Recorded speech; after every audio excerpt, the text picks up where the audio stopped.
beloved Boss Mike Cervera. Nako, Pangulong Bongbong Marcos ayaw magpaawat. Ha? Ayaw magpaawat. Oh, alin ba? Pangulong Bongbong. Pasok! Parte ng mga Duterte sa Davao City, pinaunahan agad ni Pangulong Bongbong Marcos ang inaugurasyon ng Davao City Bulk Water Supply Project sa Apo Agua Site sa Barangay Gumalang. Nako, yan ha. Kita nyo yun yung mga ginagawa sa Mindanao. Ito pa. Sa akin, ang makatayo rito sa harapan nyo, ngayon upang ipahayag ang aking taus-pusong pasasalamat. At hindi lang po sa akin, kundi sa libo-libong beneficiaryo ng Comprehensive Agrarian Reform Program sa probinsya ng Davao de Oro. Marami pong salamat sa inyo, mahal na Pangulo. Ang inyong pag-alis ng aming bayarin na pinagtibay sa pamamagitan ng Republic Act 11953 ay isang biyaya. Mahal na Pangulo, dahil ito po ay isang napakalaking tulong sa amin. Para sa aming Dabawenyos, dawad anjud mi og bugat nga pas-anonon. Ika nga sa Tagalog, dahil sa tulong nyo, kami ay nawala ng mabigat na pasanin. Ang pira dapat naming gamitin, naming pangbayad sa lupa, ay may pangbili na namin ng pagkain. May pangbigay na namin sa aming mga anak para sa pamasahing patungong paaralan. Allowance na... Ako, kung si Digong yan, yung anak mo, papatayin yan. Malamang si tatay, malamang byudo na yan. Di ba? Di ba? Napakagaling ng Pangulong Bongbong. Sige, tuloy. Ang aming mga anak sa school at sa iba pa. Napakalaking tulong po ninyo ang ginawa sa amin. Lubos po namin hinangaan ang inyong dedikasyon at pagmamahal sa magsasaka. Sana po magpatuloy pa ang inyong pagsisikap na siya't naging instrumento ng Diyos upang ang aming pangarap na lupang sakahan ay makamtan.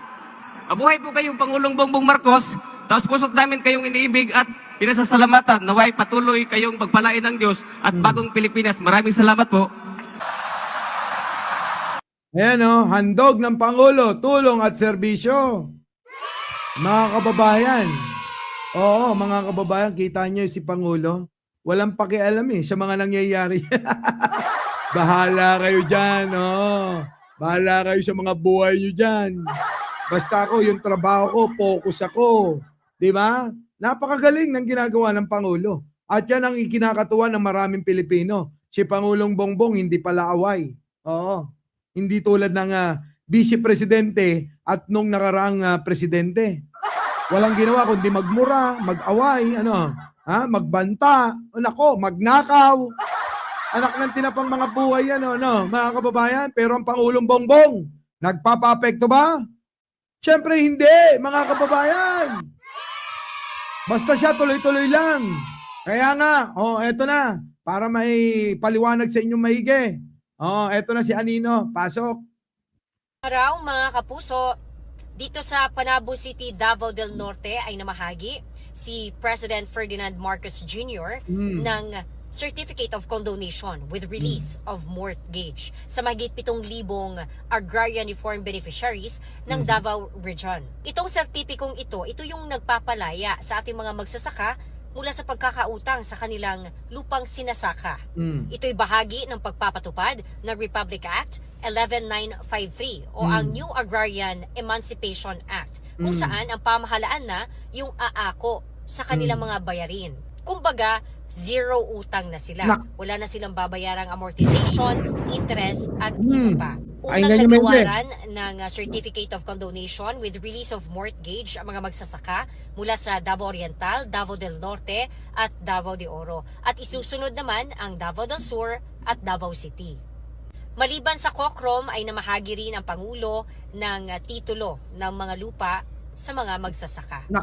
Sa speech ng Pangulo, ayon sa kanya, ay nais niyang palaguin pa ng ating mga magsasaka ang kanilang mga sakahan upang itaguyod ang kanilang pamilya at ang ating bansa. Ito po si John Diaz. Nakita nyo mga kababayan Ayan mga kababayan. Ano masasabi ng mga DDS? Si Sara nasaan? Tanong ko lang, si Sara nasaan? Eto mga kababayan. Himayin natin yung paliwanag ni Anino. Pasok. Magandang araw mga kapuso. Dito sa Panabo City, Davao del Norte ay namahagi si President Ferdinand Marcos Jr. ng certificate of condonation with release of mortgage Mm. sa mahigit 7,000 agrarian reform beneficiaries Mm. ng Davao Region. Itong sertipikong ito yung nagpapalaya sa ating mga magsasaka mula sa pagkakautang sa kanilang lupang sinasaka. Ito yung mga kababayan. Maraming magsasaka nagkakautang sa mga lupa na sinasaka nila. Ngayon mga kababayan, tulad ng mga ginawa ng mga nakaraan, na napakarami, milyon-milyon ng titulo na napamahagi. Opo ha, eto ngayon 7,000 mahigit Oh, pinamahigihan yung mga magsasaka natin ng yung mga titulo, yung mga sinasaka nila ay inayos yan. Nino? Ni Secretary Conrad Estrella, mga kababayan. At yan po ngayon mga kababayan, yung mga lupa na kanilang mga sinasaka na hindi nagawa noon ni Digong, ngayon mga kababayan, pinamahagi. At ito pa mga kababayan, yung kanilang mga pagkakautang, abay winave, ibig sabihin linis na yon, wala na silang utang. Ang kagandahan mga kababayan, mag-uumpisa sila ng pagsasaka ng walang iniisip na bayarin, utang. Mga kababayan? Kita nyo? So mga kababayan, ang pakiusap ni Pangulo, pagyamanin nyo yan. Mag-umpisa kayo para matulungan ang pamilya, ang mga anak, nang sa ganon ay, makatulong kayo sa ekonomiya at bansang ito. Diba? Tuloy. Ito'y bahagi ng pagpapatupad ng Republic Act 11953 o ang New Agrarian Emancipation Act, kung saan ang pamahalaan na yung aako sa kanilang mga bayarin. Kita nyo, yung mga bayarin niya, ang pamahalaan na, ang gobyerno na. Ang alin? Ang siyang aako lahat. Magkano man yung utang nyo, winave na. Kami na sa gobyerno magbabayad. Lord Glenn, Oy, shoutout po sa inyo lahat. Sa mga hindi pa nakakapag-like dyan, mag-like naman kayo. Tutik na yan, Sige, tuloy. Kumbaga, zero utang na sila. Kumbaga, zero talaga. Ni Singkonduling, mga kababayan, wala nang isipin. Yung alin, mga magsasaka natin na hindi nasuportahan nung alin, nakaraang administrasyon. Mga kababayan, nabaliwala yung mga magsasaka yan. Nabaliwala itong mga magsasaka na to nung panahon ni Digong. At ngayon mga kababayan, na naghahanap kayo ng 20 pesos na bigas, hanapin nyo muna yung 7 pesos ni Digong. Ngayon, ulitin ko lang mga kababayan, eto na, ginagawa na ng dahan-dahan ang kaparaanan, yung pangarap ni Pangulo na lahat ng pangunahin na bilihin at pangangailangan ng mga Pilipino tulad ng bigas ay mapababa. Di ba? So ano pang gusto nyo dyan? Nagtatrabaho si Pangulo. Hindi lang nakaupo yan at magnakaw ng magnakaw. Hindi yan pa travel-travel para magnakaw. Tulad ni Sara Duterte. Gamit-gamit, Piatos, Nova, Tempura, Uwishi. Putik na yan, Wala na silang babayarang amortization, interest at iba pa. Unang nagawaran ng Certificate of Condonation with release of mortgage ang mga magsasaka mula sa Davao Oriental, Davao del Norte at Davao de Oro. Napansin nyo ba? Puro Davao na lang yung tinutulungan ni Digong. Kasi mga kababayan, wag na kayong magtaka kung bakit ang naririnig ninyo puro Davao. Kasi mga kababayan, mismong lugar ni Digong, hindi niya natulungan. Mga kababayan, ganun yun. Kalma. Baby, kalma. Huwag mo naman akong bigyan ng dahilan para tabihan ka. Di po ba mga kababayan? Biruin ninyo. Mismong lugar ni Digong hindi niya natulungan. Pasok. At isusunod naman ang Davao del Sur at Davao City. Oh, Davao, anak ko. Sakit na naman ang ulo nito. Ang isusunod daw, Davao del Sur at Davao City. Oh. Kawawa naman kayo, ano? Kawawa kayo doon sa naging presidente nyo. Nagkaroon kayo ng presidente, vice-presidente, na Duterte. Pero bakit nahihirapan pa rin kayo? Buti na lang naging presidente si Pangulo. Kung hindi, nako, patay, deadma pa rin kayo. Diba? Oh, yan po mga kababayan eh. Oh, sige.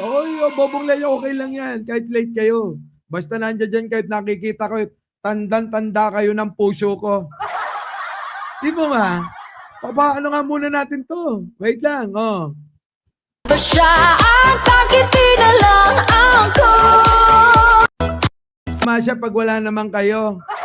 Tulad ngayon, wala yung dalawa rito. Malamang magkasama yon, oo. At gumagawa ng kung ano-ano. Ito na mga kababayan, pasok. Krom ay namahagi rin ang Pangulo ng titulo ng mga Mga kababayan, ulitin ko lang sa banda rito ha. sa Davao Oriental, Davao del Norte at Davao de Oro. At isusunod naman ang Davao del Sur at Davao City. Davao del Sur, Davao City kung saan mayor ng mahabang panahon ang mga Duterte. Ano? Na walang naitulong sa mga magsasaka roon. Ngayon, hinintay pa si Pangulo para tulungan ang magsasaka sa mismong lugar ni BP Sara. Next. Maliban sa Kokrom ay namahagi rin ang Pangulo ng titulo ng mga lupa sa mga magsasaka. Titulo, nako. Ang daming titulo niyan. 7,000 mahigit. Mas marami pang higit sa mga nagrally doon sa EDSA ng mga taong grasa. Di ba? Mas marami pa yung binimagay na titulo eh. Kaysa doon sa mga nagrally sa EDSA ng mga taong grasa. Kakahiya, no, mga kababayan? Sa speech ng Pangulo, ayon sa kanya, ay nais niyang palaguin pa ng ating mga magsasaka ang kanilang mga sakahan. Ayan ang bilin ni Pangulo. Palaguin. Mga kababayan, palaguin ninyo yung inyong mga biyayang natanggap sa gobyerno. Diba? Kulon. Upang itaguyod ang kanilang pamilya at ang ating bansa. Ito po si John Diaz. Yun!